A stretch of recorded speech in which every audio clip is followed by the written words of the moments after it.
Hallå Maja! Tjena! I'm Maja. You can find me as sjomajlin on Instagram and Ravelry. Welcome and welcome back.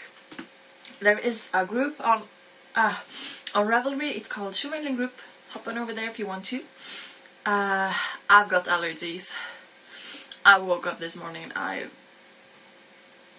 there must be some sort of grass somewhere that decided to bloom or something.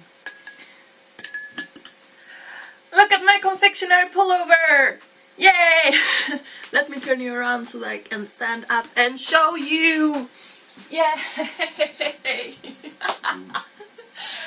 Okay, I finished the pullover. Finally, I finished it on Wednesday.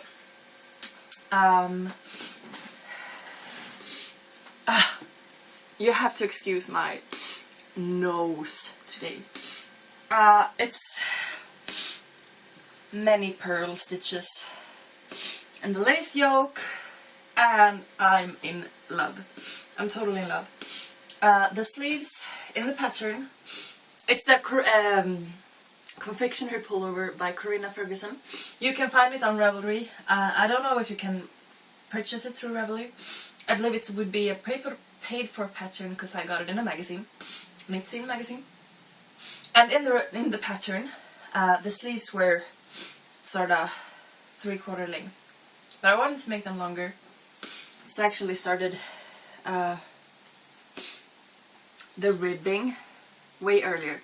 It was supposed to be 1 inch, like down here, and like for the neck, but I started earlier, so I finally got it finished. 2 more days. I finished it on the 10th, so 2 more days I would have finished it on the 12th, obviously, and that would have been 2 months. It took me 2 months to do. I usually don't let projects take that long, but it's finished! Woohoo! So I've worn it today, and I like it. What do you say, the neckband? It's pretty wide, so I might have to crochet around it. But I like it.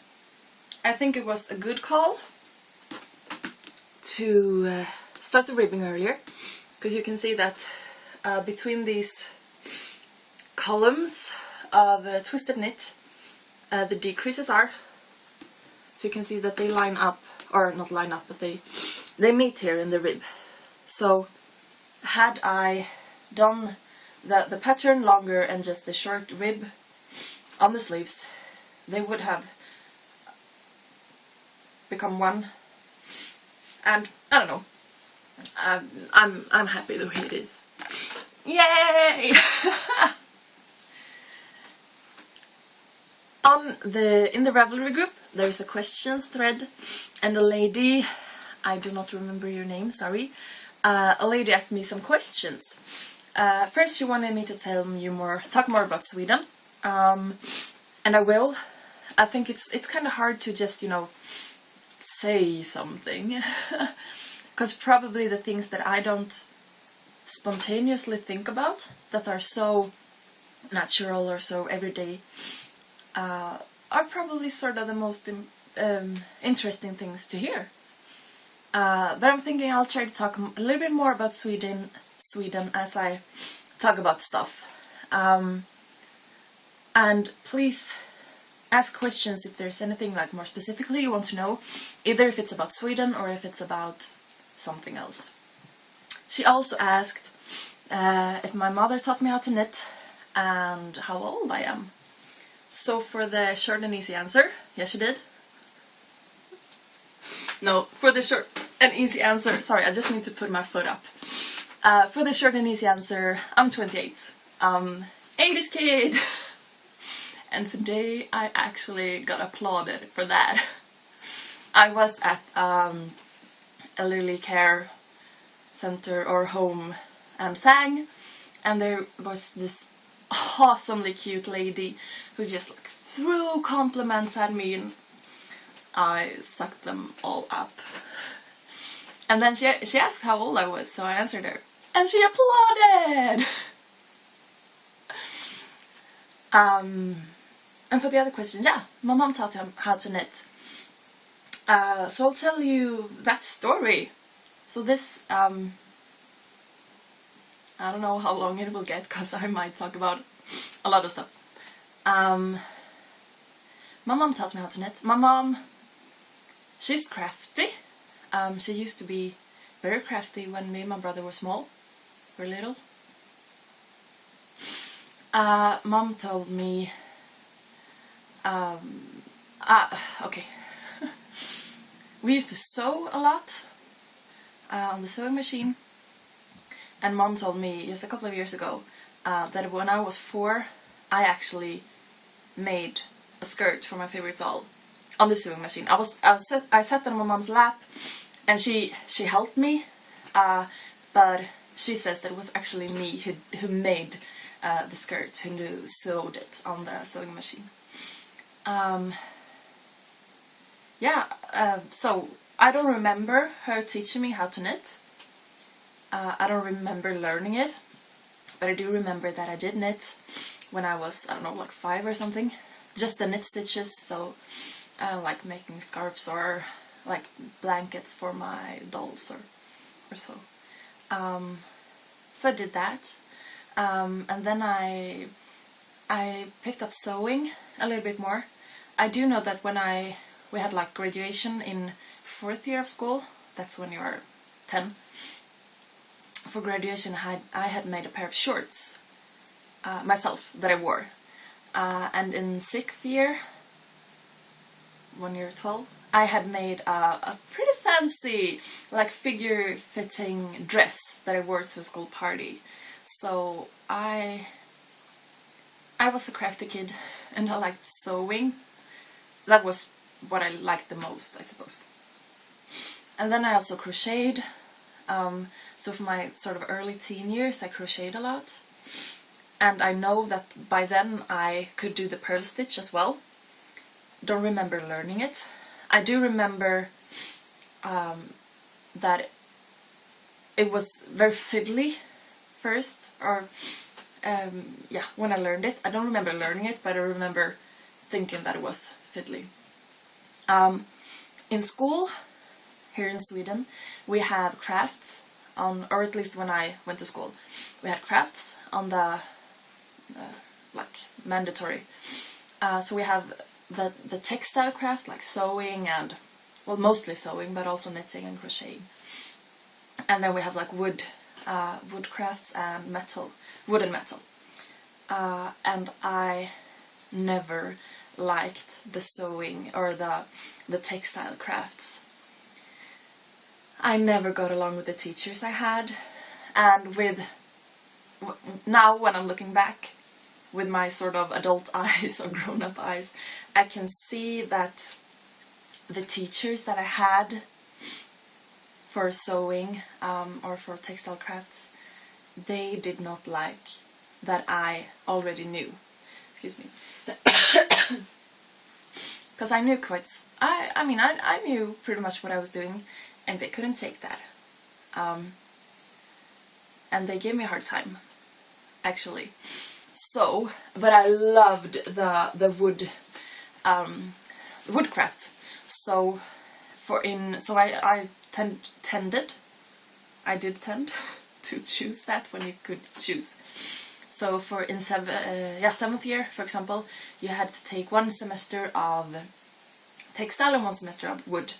And then for 8th and 9th year, you could choose. So I chose wood all the way. Because I like that. At the time, I was thinking that it was because I couldn't really do that at home. I could like sew and I could knit and I could do everything of that at home, but I couldn't really do the wood craft at home. But now looking back, I can totally say that it was because me and the teachers just didn't get along. For example, we were supposed to do an application, a textile application. You cut out a figure that you want and you iron on a sort of a sticky fabric, and then you iron that on the piece that you want it on, and then you sew along the edges. we were supposed to do that. And I already know how to do that. And I wanted... The symbol that I wanted would be easier to get right if I used a ribbon and had to pin it down closely and so along all the edges, which was super fiddly.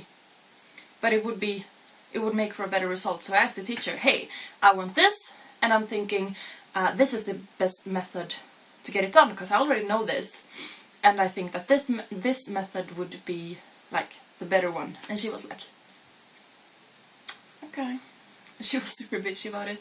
And then when we did, so I did it, and then we did something else, and I was like, hey, I can make an application on this if you want to, because I totally get, like, there are certain things you have to do so that the teacher can say, like, yeah, the students have done this. So I was like, I can make an application on this, and she thought I was kissing up or something, I don't even know. So I do remember that my classmates who had the textile craft, they learned how to knit.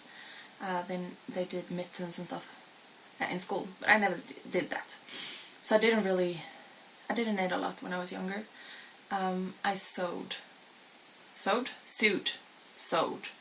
I sewed, right? And crocheted, as I said, and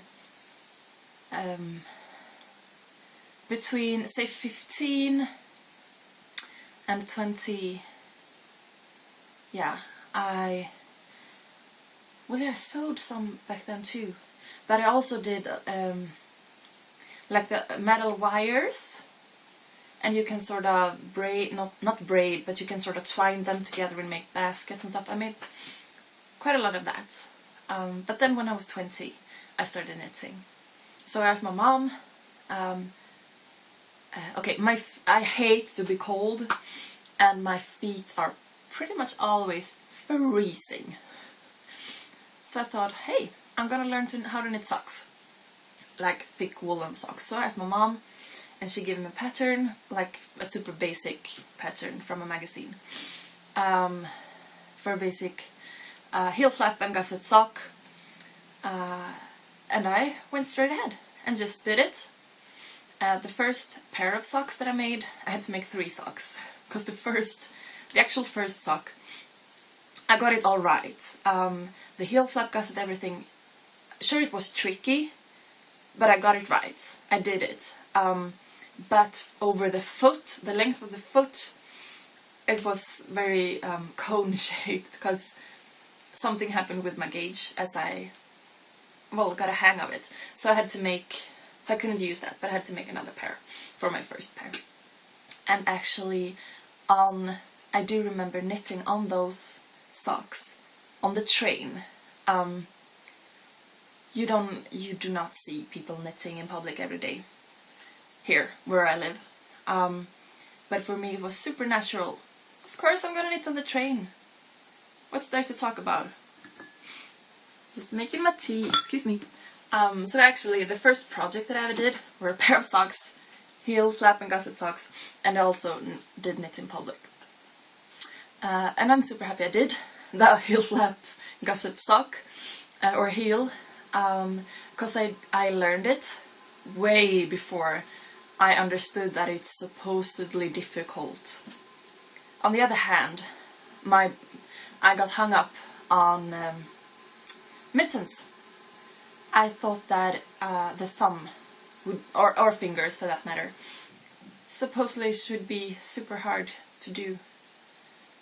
I have not yet been making any pairs of, what do you say, like do you say gloves when it's with the fingers? I've just made mittens. Is that the distinction? Like the one with like a bag and the thumb. You know what I mean? I made my first pair of gloves, or mittens, last summer, I believe.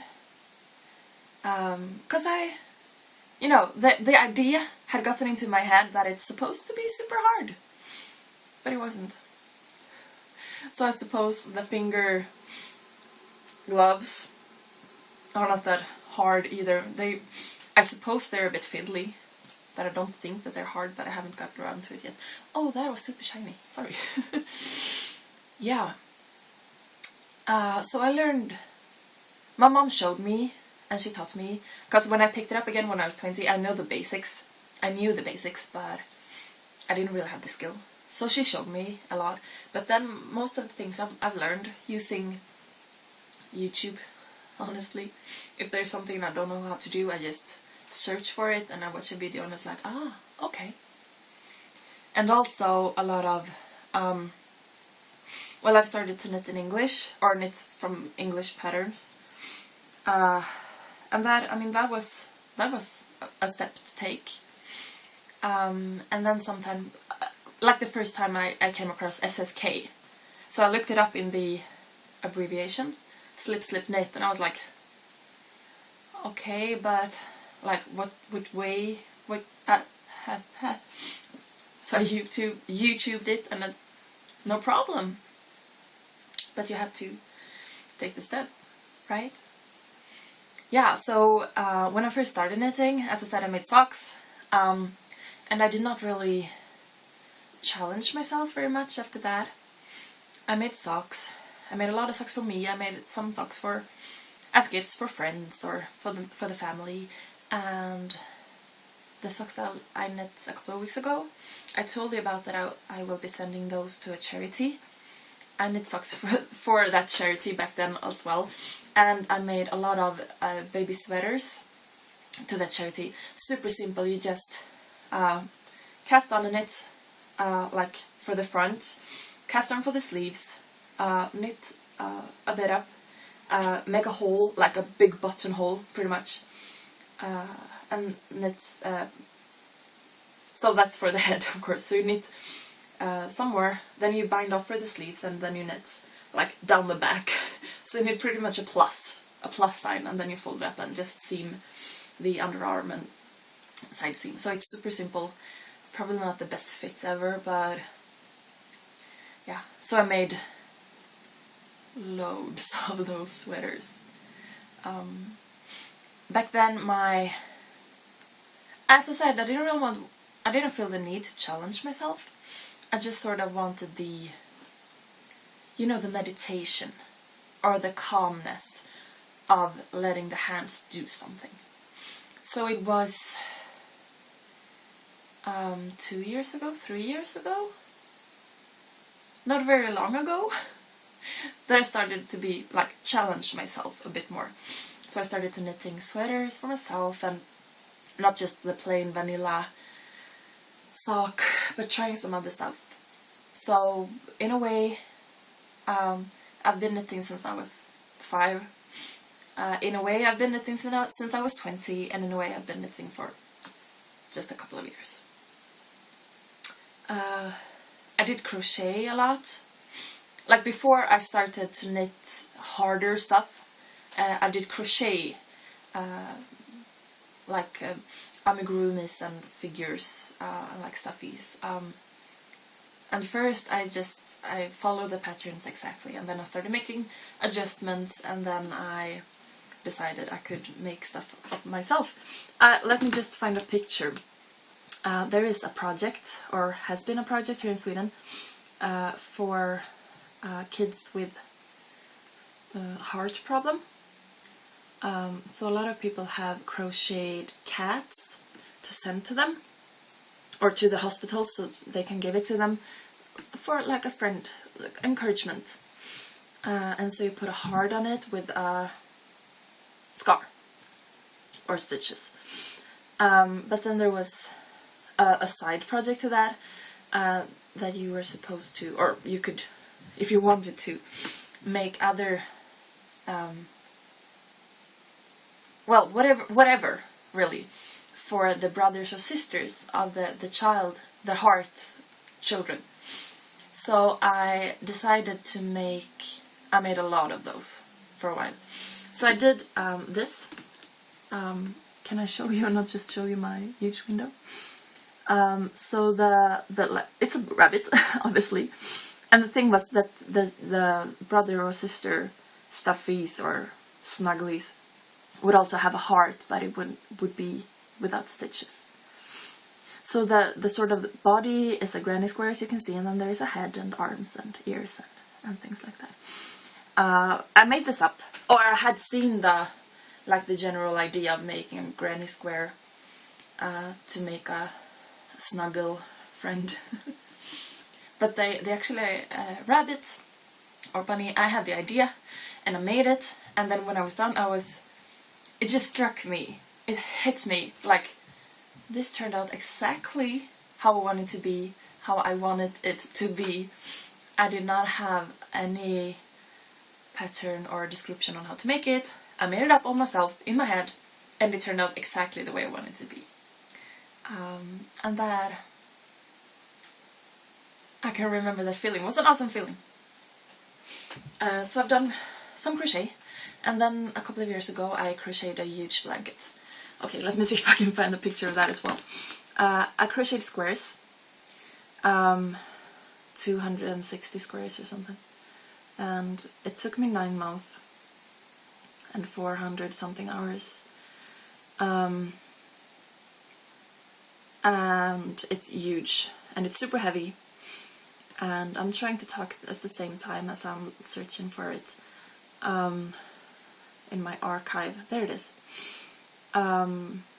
So the square, it's not granny squares, but you can see they are sort of what do you say, sort of dense, and there is like a cross texture to them, because that's where the decreases are, increases. And the blanket itself is huge. And as I said, it took me 9 months, 400 or 500 hours. And when I was finished with it, I was a little bit sick of crocheting, so I haven't crocheted a whole lot since then. I've done some things, but not a whole lot. Yeah, that's sort of the story of how I started knitting. Yeah. And while I'm still speaking, I just want to say something or tell you something. Some of you follow me on Instagram, and you are free to do so if you want to, no pressure. And I've been posting some posts lately that I was not feeling 100%. I'm starting to feel better, I'm starting to feel cheerier, and that's awesome. I just want to explain to you that in Sweden it's almost like a taboo. I mean, it's super okay to talk about not being 100% physically, but it's not okay to talk about not being 100% mentally. Like the general idea is if you're weak, like if you're not happy, you're weak, and if you're weak, you don't deserve to be happy. And I totally don't buy into that, and I guess most people don't, but that is still like the general view. And so a couple of years ago, I just had enough. So I decided I refuse to be part of that silence, because I think the silence, because no one talks about them not feeling 100% all the time, and I think that most people don't feel 100% all of the time. And I think that silence is dangerous, honestly. So I decided I refuse to be part of that silence, and I won't do it. I will tell. When I don't feel 100%, I will say that. And it's super hard, because it feels, I mean, I'm sort of ashamed that I don't feel good all the time. But I'm very much ashamed that I am ashamed. So it's a struggle, but as I said, I refuse to be part of that silence. So that is why I'll be posting sometimes. It's not like, oh, feel sorry for me or boo-hoo for me, because I know everyone struggles. That is the point. Let's just be honest with each other that I'm not feeling 100% today. Give me some slack. Yeah, but I'm feeling cheerier. And while on the subject of sort of anecdotes from my life, before I show you more of my knitting, it's coming, I promise. I have a sticker on my mailbox, that says reklamfritt, which means pretty much like commercial free. And I still got a lot of commercials and flyers, so I put up a note in Swedish like, hey, it means I don't want any, and I still got it. So I was like, okay, so maybe the person because it's not like the male man, it's another one who comes with the commercial. So I'm like, hey, maybe that person don't know Swedish, honestly, because we have like international university here, so maybe it's a student who's trying to earn some extra, you know. So I put up a new sign in English saying reklamfritt actually means I don't want any flyers or commercials. Thank us a bunch. So I realized today when I was taking the mail, the word don't, because I had written it in red to sort of stand out. It had faded completely. So the sign actually said, hey, reklamfritt actually means I want any flyers or commercials. Thanks a bunch! Fail! So I took it down. Tea time. Okay. So this is a finished object. And this is a finished object. And those are the FOs I've got. The shawl. Oh, the shawl. I'm over 850 stitches, and I sort of need to sneeze. I'm over 850 stitches. I had another education day for work this week.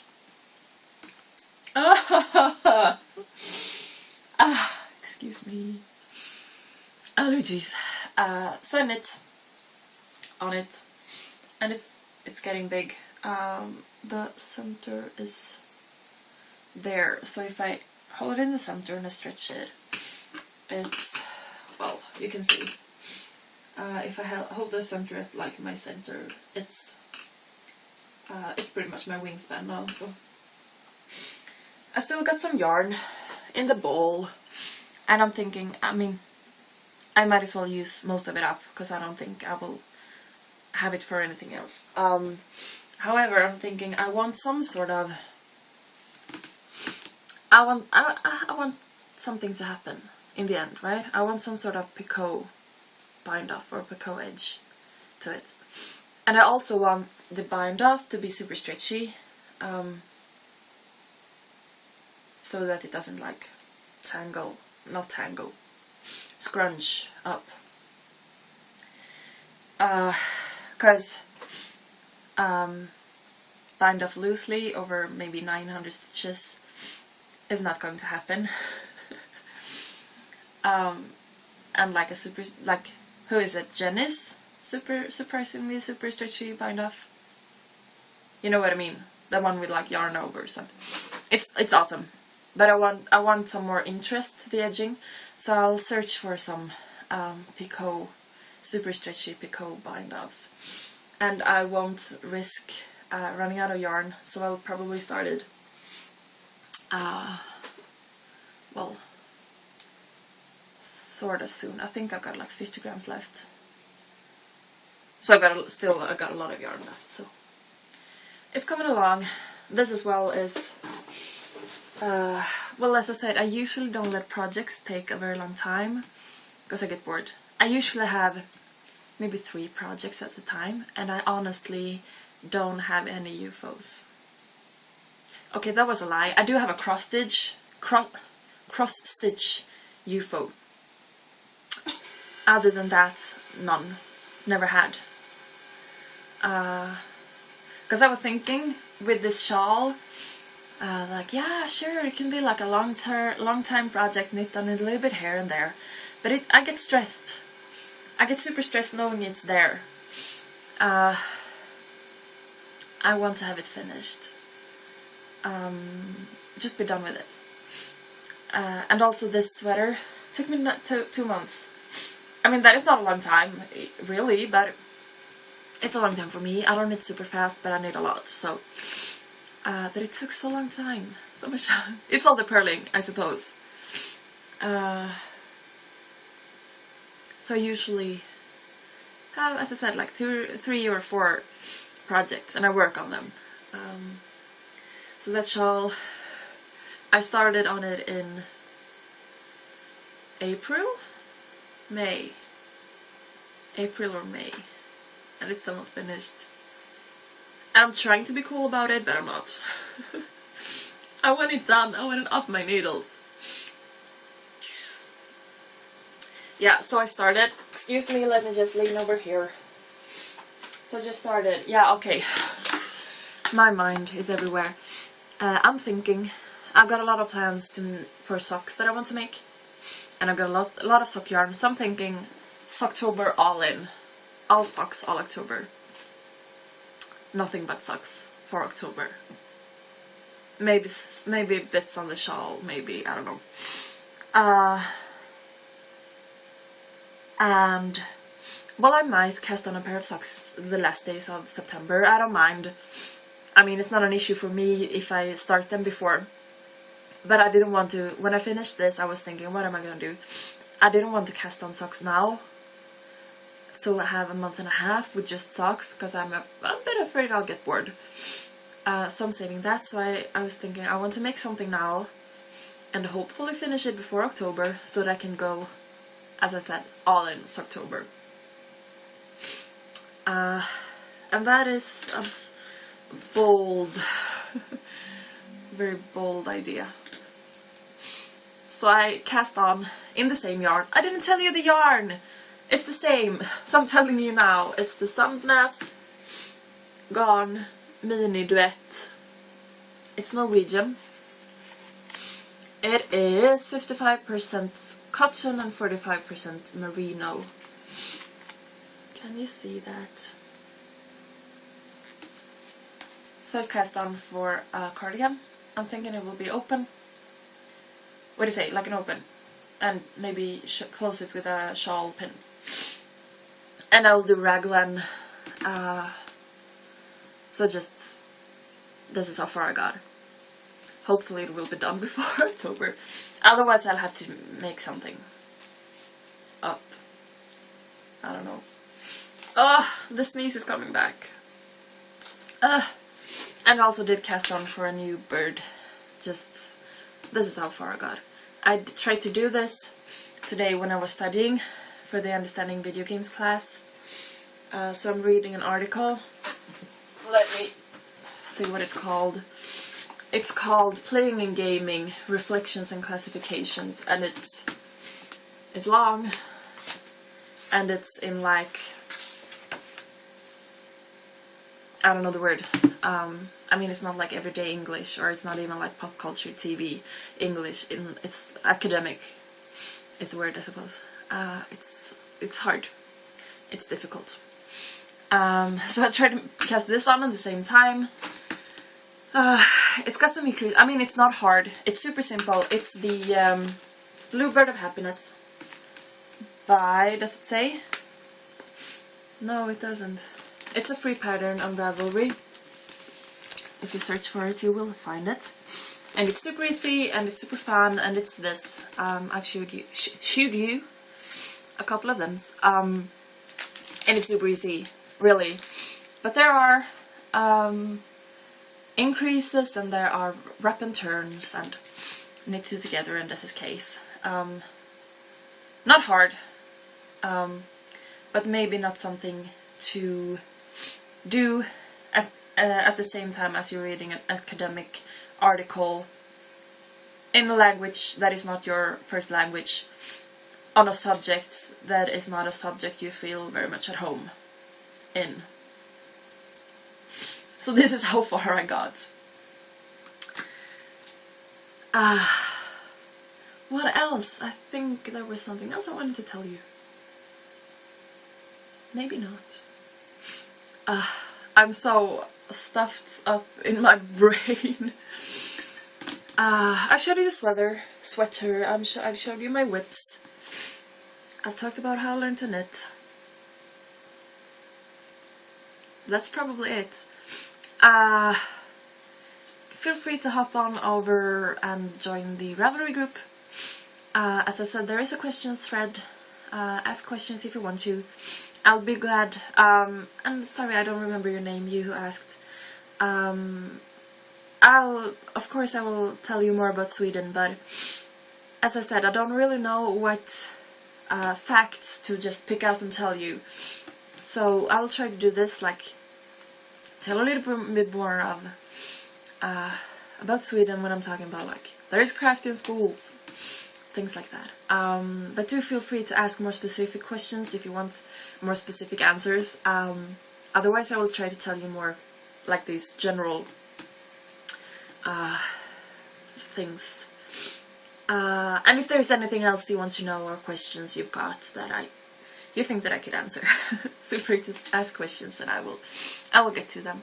And thank you so much, all of you who introduced yourself in the introductions thread and who commented on YouTube. Thank you very much for all the feedback and the thumbs up and everything.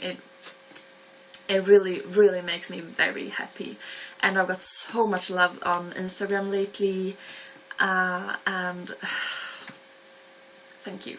Thank you so much. Yeah. It's the weekend. I worked a lot this week too. I just got home from work and I sat down to record while it's still light out, and it's the weekend. Finally, I will clean a bit and then I'm free. On Sunday, Sunday is the election day here in Sweden, so that's gonna be very interesting. I did vote yesterday. Yeah. But on Sunday we also have a concert with my choir. So I'm super excited about that. I love singing in a choir. So that will be fun. Yeah, now you're updated on where I'm at. Have an awesome day, awesome weekend, awesome week, awesome everything. Take care. Bye.